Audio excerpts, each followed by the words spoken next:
Hey gang, and welcome to this episode of Uncle Josh's True Scary Stories.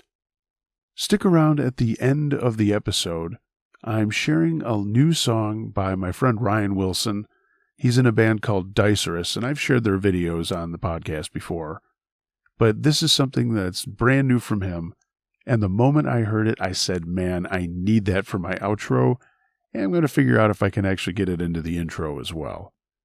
You may have noticed that the outro on the last episode is different from what I've been doing for like the last, 8 years. How long have I been doing this? At any rate, stick around and check out that song in its entirety. It kicks ass. And now, Campfire Crew, let's get it on.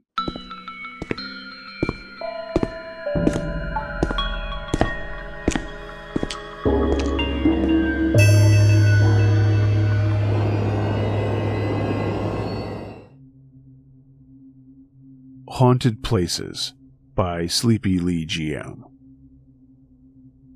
I was stationed at the old Station Sandy Hook building before it got torn down and rebuilt. They used to have berthing on the second deck, and because it was a piece of shit and had asbestos up the wazoo, most folks avoided it. I slept there a couple of times, and that fucking hallway was creepy as fucking shit. I can't say for sure since it was around something like 2 a.m., but one night I rounded the corner once heading towards my room, and the light at the very end of the hall by the second stairway went out, and I swear I saw the silhouette of someone just standing there, just like in the movies, the middle of the hallway. I noped the fuck out of there and slept in my fucking car that night. The rooms were dorm style, so it would be a double with a shared head between two rooms. Essentially 4 persons per head. And like I said before, most people avoided that fucking place. I've stayed there numerous times as the only person on the floor, and have heard furniture shifting and moving around in the middle of the night in both other rooms and the room adjacent to mine. I could hear water faucets turning on and off and shit like toilets flushing, everything. Even though I was there so much, I really hated sleeping there. The old GM shop there in the Casemates, World War II area concrete bunkers, was haunted as hell as well. That's where the old gun vault used to be, and the way it was designed, it was within a small compound surrounded by elevated concrete. I was once doing the round and felt like I was being watched, and I looked up and across the field, above the old range, and there was some fucking guy watching me. I mean, it was almost impossible for that to happen when the casemates were built. I mean, the Army planted dense growth to make it difficult to traverse through. And not to mention, that dude would have needed to scale concrete walls like 15 feet high. The Army had also planted poison ivy and poison sumac within the dense growth to further prevent and discourage climbers. Well, I shut the vault door ASAP and yelled out to the guy asking what the hell he was doing. Well, the guy just casually stood up and walked away, through the trees, the poison ivy and poison sumac and everything. And the strangest thing was I heard nothing. I didn't see the vegetation being disturbed either.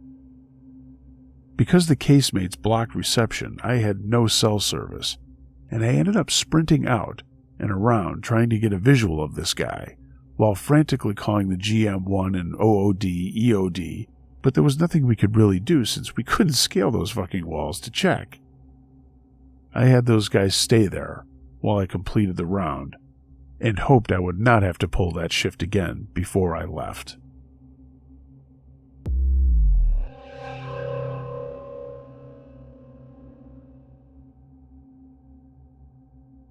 What Was That? By Love to Art. I was at basic training at Fort Jackson in 2009, and we were in the woods doing our 7-day FTX. We were doing guard one night, and there were rumors that the drill sergeants were going to attack us that night. I was at a checkpoint with 2 other guys, and it was just a dark dirt trail in the middle of the woods, with thick brush on both sides of the trail and just a few feet away from the tree line in either direction. I can't remember if our shift was 1 or 2 hours, but it was around 2 a.m. and close to the end of the shift. Despite it being so late, all three of us were on and super alert because we were a bunch of high-speed dorks and we weren't going to get shown up by the DSs. So finally we saw, about a quarter of a mile away, a flashlight coming up the trail. It was bouncing up and down just like someone holding a flashlight and walking at a medium pace. We all saw it and immediately got into position and waited, watching it come up the trail. All three of us stared at the light coming closer and closer and closer for probably about 5 minutes straight, and occasionally whispering to ourselves about what we were supposed to do and whatever. Finally, just as the thing got close enough to where we should have seen the person behind the light, maybe 20 or 30 meters away, the light veered off the trail and into the brush in a way that it couldn't have done if it was a person with a flashlight. There was no slowing down or choppy steps or whatever. Then, just as it got to the point that it was obvious that there was no person there, the thing took off floating, maybe 10 or 15 feet into the air, still heading towards us, but now in the wood line instead of on the trail. When it got to about maybe 10 feet away from us, it literally just fizzled out with a little light trail and disappeared. We all looked at each other like, what the fuck was that? And we spent the next 10 minutes of our shift in silence before we went back to the tents. Yeah, and by the way, no drill sergeants came through that night at all.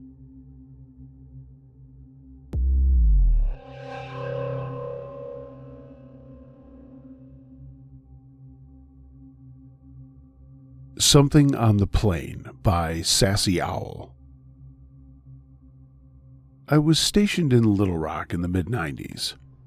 Our primary mission was C-130 training support. I was a flight line guy and often required to climb into the C-130s when no one else was on the plane. Not a big deal. After a year on station, I got moved to overnight shift, 2230 to 0630. My primary job was to go to all the airframes scheduled to fly that day and upload water and such for the crew, and conduct other small tasks on the plane. Any given night, I would visit 25 or 30 individual planes. Little Rock Air Force Base is not the busiest airfield, nor did it receive regular military arrivals, so the place is dead after 1700 hours, leaving only cops, maintainers, and ATOC guys moving around for the most part. My job required all aircraft to be serviced prior to 0630, so you're out there in the dark driving plane to plane looking for tail numbers. I was on the flight line knocking out my list and drove up to the next plane just like any other.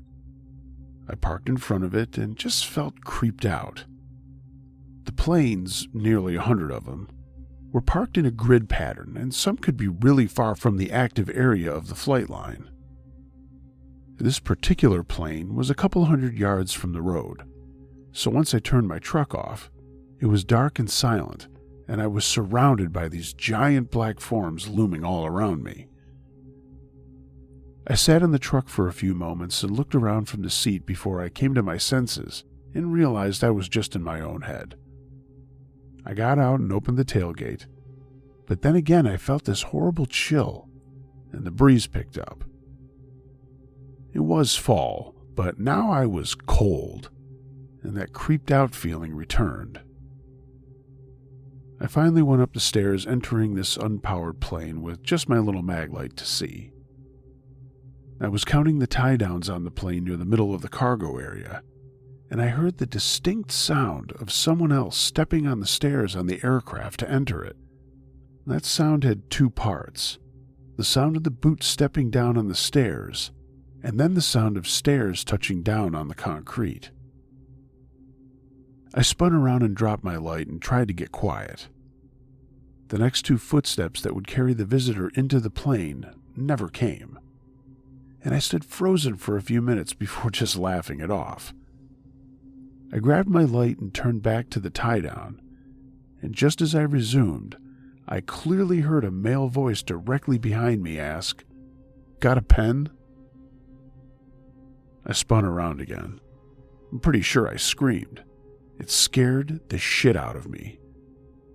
The sound of the voice sounded like someone was standing directly behind me, but no one was there when I turned around. I froze for a moment, and then I bolted off the plane and tore off the flight line. It was about a mile drive back to my shop, and my heart was still pounding when I got back to the yard. All told, though, that was the only weird thing that happened to me at LRAFB.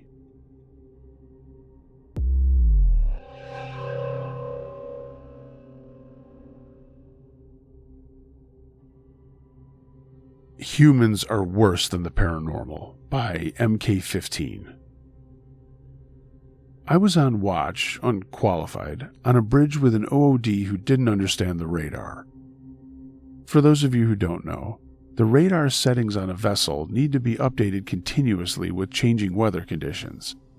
This OOD trusted what the radar said at all times, no matter what, and refused to let anyone touch it or change the settings.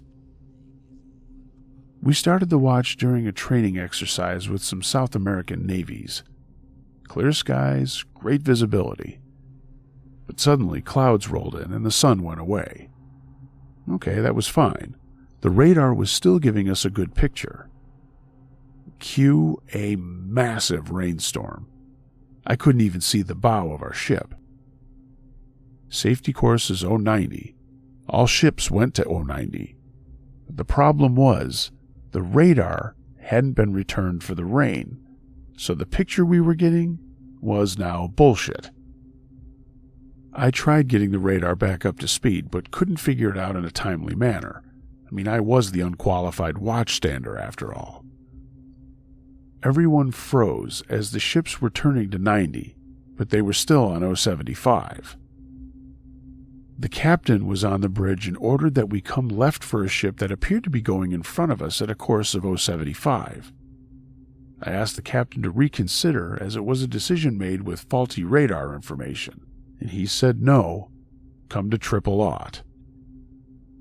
Cue the clusterfuck of about 8 Navy ships going in each different direction, within 1,000 yards or so of each other.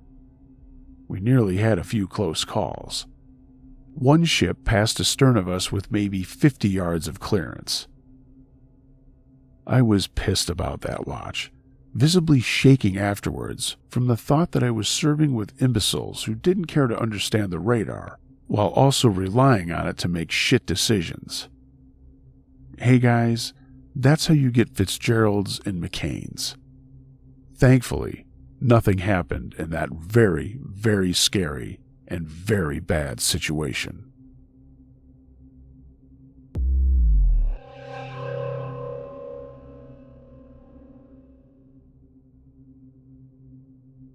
Dogman on My Deployment by T.C. Cryptid. It was during my 3rd deployment to Iraq. Our platoon had taken up residence in 2 houses in a village several miles south of Haditha. One day, I heard our translator having a heated discussion with 2 local men. So I grabbed my gear and my rifle and walked out to the road to investigate. I asked the translator what was going on, and he told me that these 2 men were crazy, but then he assured me that they weren't dangerous. I asked him what they wanted, and he mumbled something about them being superstitious or something along those lines. He assured me again that everything was okay, and that my attention in the matter wasn't needed. It took a bit of prying, and I wasn't going anywhere, and the translator finally said that the 2 guys were having a wolfman problem, but they were afraid that if they shot at it, the local troops would be alarmed and attack their house. They told him that the wolfman had been coming around late at night and had already killed a few sheep, and they were worried that this thing was going to start attacking their family. So I assumed somewhere in translation the word dog had turned into wolf, and was somehow being conveyed to me by the translator as wolfman. So, trying to clarify, I said, "Did they mean a dog?" The translator was a bit hesitant, almost like he was embarrassed that his countrymen were wasting everyone's time by believing in such nonsense. But no, they were adamant that their house was being besieged by a wolf man. Again, I asked if it was just a big dog. The answer was no, it's a wolf man. So I asked the translator if there were wolves in Iraq, and all three of them were in agreement that yes, there are wolves in Iraq. But there are no wolves in that part of the country, and it's not a wolf or a large dog that's been killing their sheep. They insisted it was a wolf man. Finally, the translator was trying to usher them away, but by that point I was very intrigued, and still a bit confused over the whole dog-wolf-wolfman thing. So I asked them to describe exactly what they saw.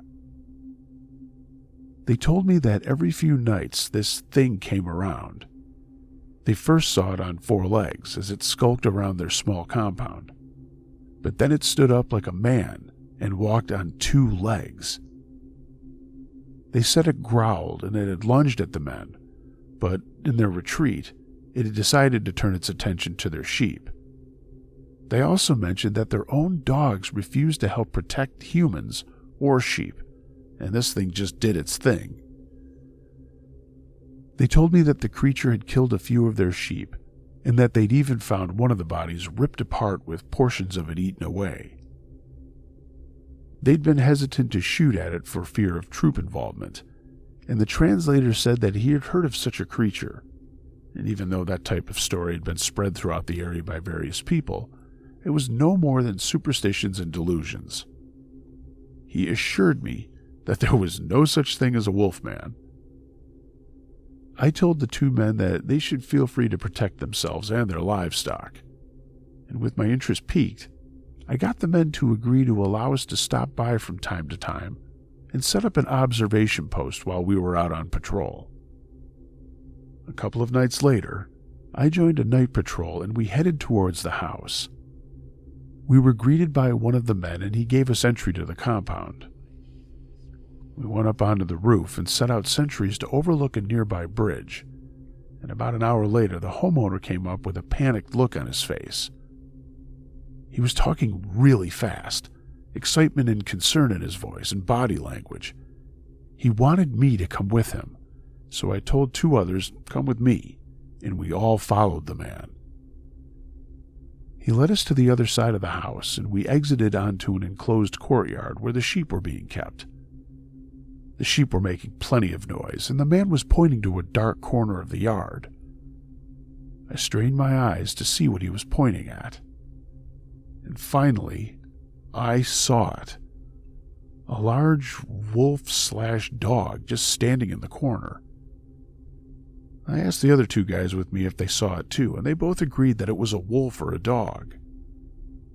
It moved behind a small section of wall, and I could hear popping and cracking noises, like joints or knuckles being cracked. When it stepped out from behind the wall, it was upright on 2 legs. It swiftly and effortlessly jumped the perimeter wall, and we could all hear it running away on 2 feet. I conveyed to the man as best I could that if that thing ever showed up again, feel free to shoot it if he could, and if he did, to please let me know. But I never heard back from him.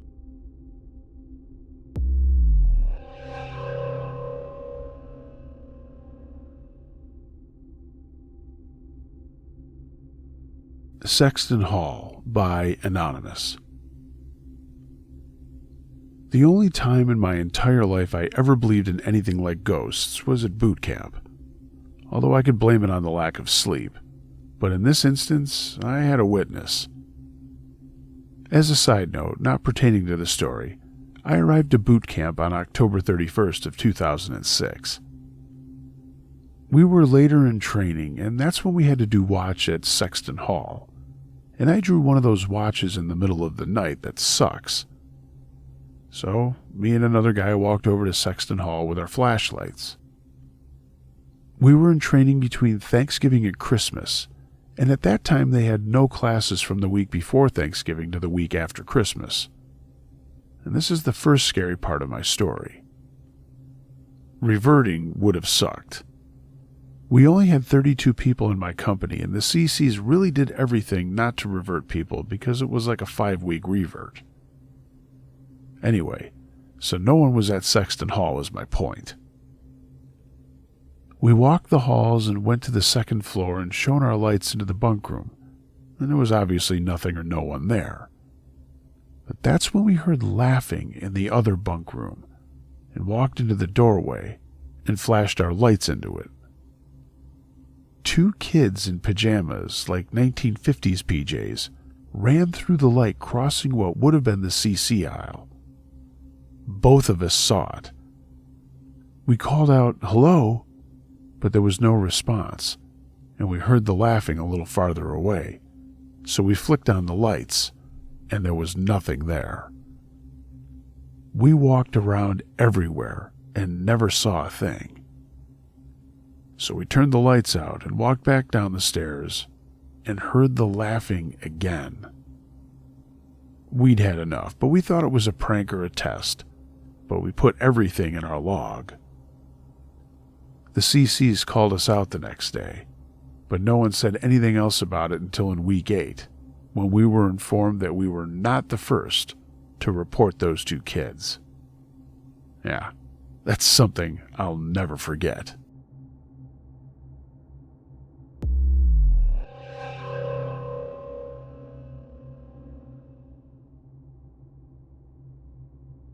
"8604" by Ninja Cat. I'm a crew chief, and I was supposed to catch 8604. Due to a well-earned game of rock, paper, scissors, I was able to go home early on weekend duty. Cut to me J-chilling, and I got a text. 8604 had arrived. The senior airman, SRA, that was taking care of the propulsion requirement systems was doing a combo and found a dead body. 8604 came back from Africa, and someone had snuck on board. In the main landing gear, there's a shelf where magic happens that lets the tires go up and down. This individual crawled up in there, and then flew in the plane for about 8 hours. That part of the plane is unpressurized, and there's no temperature control. If you've ever flown commercially, think of the exact opposite experience you had. Unfortunately, this guy did not survive. And mind you, this was also during the Ebola scare, and as I've mentioned, this flight came from Africa. Panic ensued. Paperwork was done, panels were removed and inspected, the SRA was quarantined, and security forces were forced. They couldn't remove the body until the whole investigation had been completed, and after everything was said and done, the plane finally got released back out to flying. I was on mid-shift at the time.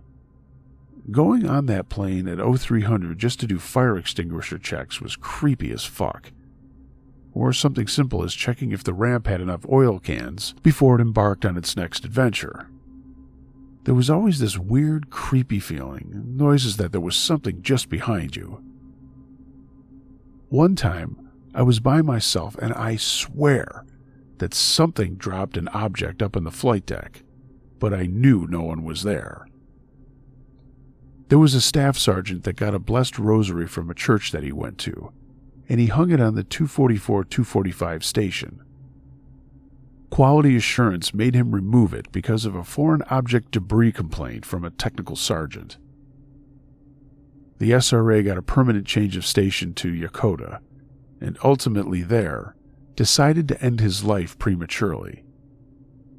I'm not sure exactly what had happened, but the TS that allegedly had been bullying him about the rosary got out on a retirement with no scraps, but the damage had been done to this senior airman. That whole situation still affects me on a daily basis. I'm now a suicide prevention instructor. But anyway, the plane eventually moved to Yokota after the SRA incident, and I've lost track as to anything else that happened to it, as my career has been a roller coaster. But all that weird stuff that surrounded that flight will make me never forget 8604.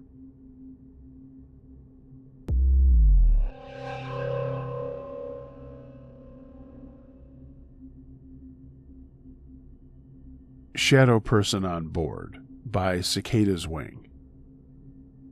I served in the Coast Guard, and let's be real, some of our boats were old. Some of our stations were old. Lighthouses were constantly settings in fiction as the perfect spot for a horror story. When I was a non-raid on a 210 a few years ago, we were out doing a patrol out in the Caribbean, because of course we were. This was my third patrol on the same boat, so I had a decent idea of what to expect while underway. It was probably about a month into the patrol where I had the mid-watch on helm and lookout. I vaguely remember the off-going lookout saying to me that he thought someone was on the flying bridge with him in the last hour, and he had that feeling once or twice, but no one from the bridge ever left there. But what I specifically do remember is that it was overcast and no stars were visible, which honestly was a bummer. My first hour went by on the helm and then to lookout. All quiet on lookout, super dark but nothing out of the ordinary. Helm, then my last hour on lookout. My eyes adjusted and I could see well enough to move freely, and it was about halfway through my time that I thought I heard the chains of the stanchions to the left of me move a bit, like someone had been leaning against them. I didn't think much of it until I put that little night vision scope they gave us up to my eye. I felt like someone was standing directly to my left. Easily, within inches of my shoulder, was a 7-foot shadow person. I know how it sounds. Overcast, super dark, eyes playing tricks on me, lack of sleep, could have been the split-second shadow of the mast made by the moon peeking out from the clouds, etc., etc., etc. But nah, that shit was humanoid, and it was a darker dark. It was dense. I couldn't see through it to the railing, which means it couldn't have been a shadow made by the mast, as I would have been able to see the railings, right? Naturally, I was shook as fuck, but the next day I asked the guy who was on duty before me what he saw, without telling him anything relating to my experience. His story matched mine almost exactly. A 7-footish dark black shadow person or whatever. Our GM1 told us that it was the Jumbie, which I didn't know was a real belief. So from then on we would fuck with each other saying the Jumbie was going to come and kill us, so we'd be non-rates forever on that boat. My service was good times, but I hope to never go back on that boat again.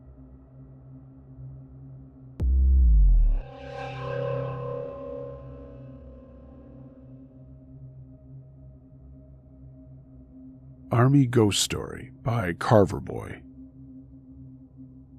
Here's my one and only ghost story. I was a young soldier at my first duty station.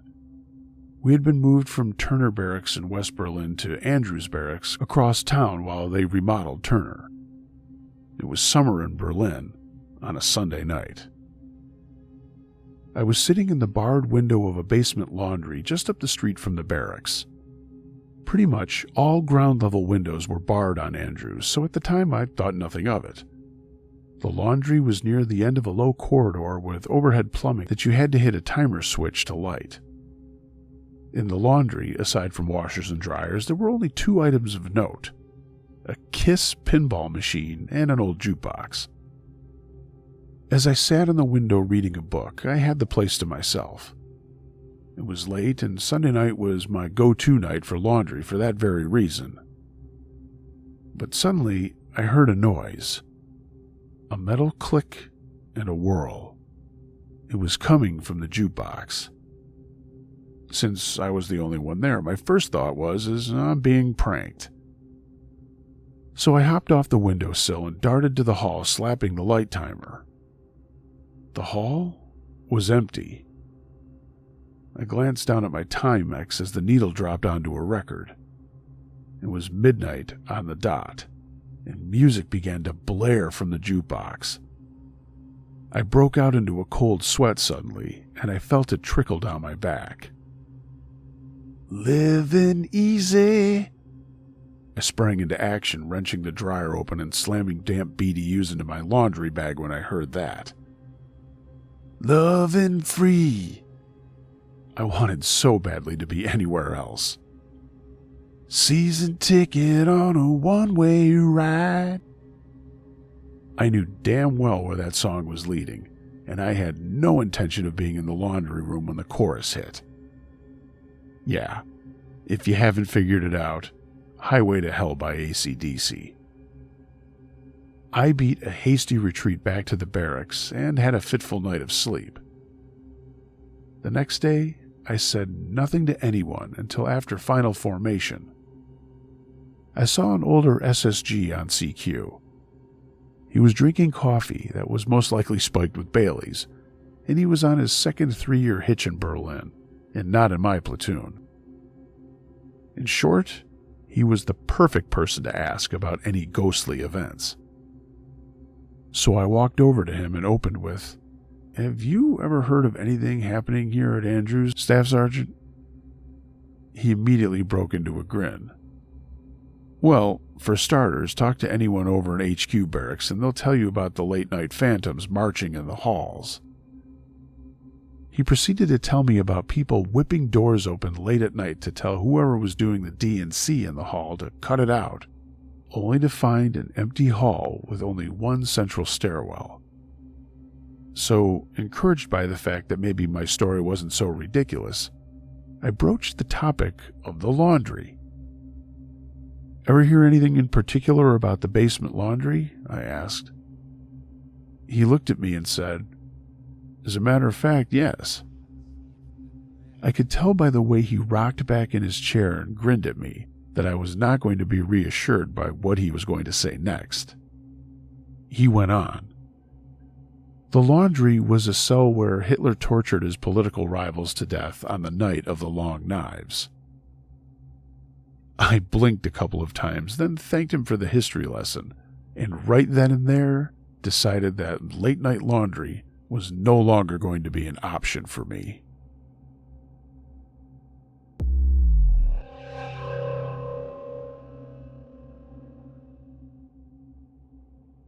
Army Ghost Story by Carver Boy.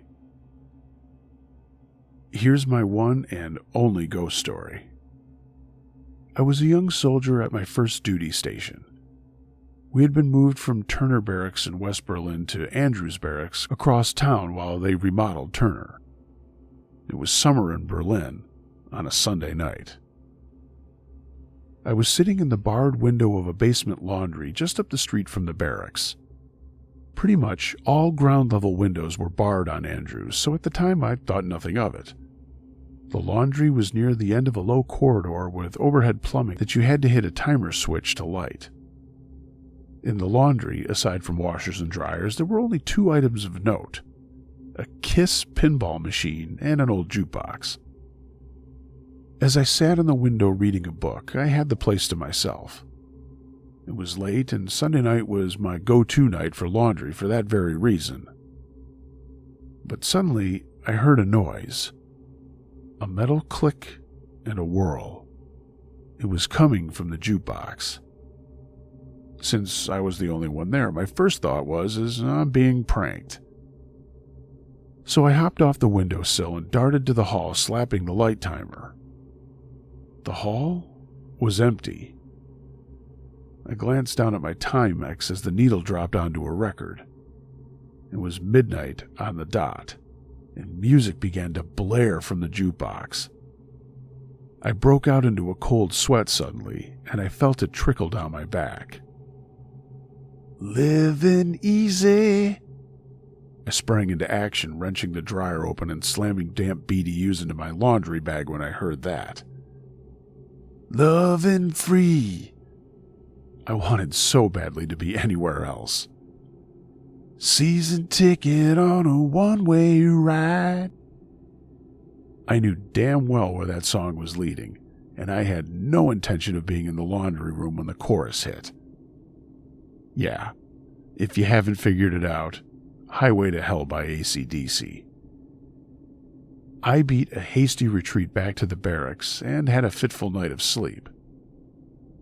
The next day, I said nothing to anyone until after final formation. I saw an older SSG on CQ.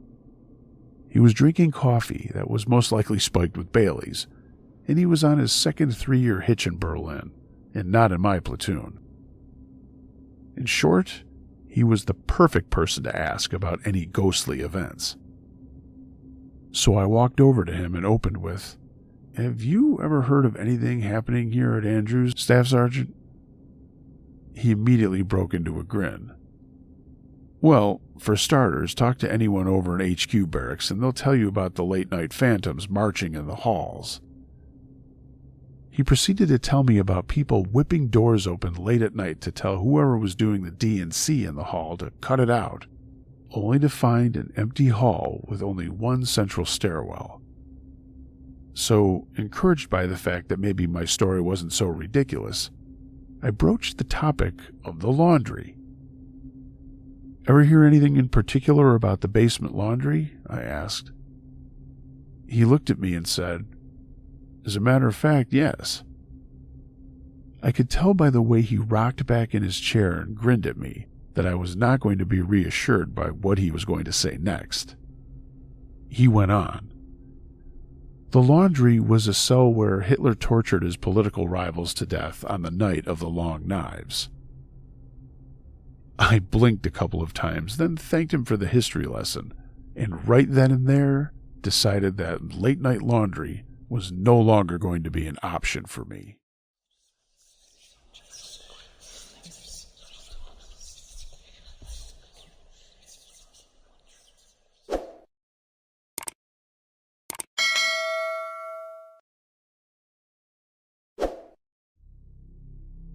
Hey gang, thanks for listening to this episode of Uncle Josh's True Scary Stories. If you have a true scary story of any nature that you'd like to hear narrated on this channel of the podcast, email it to unclejosh.truescarystories@gmail.com. I read them all.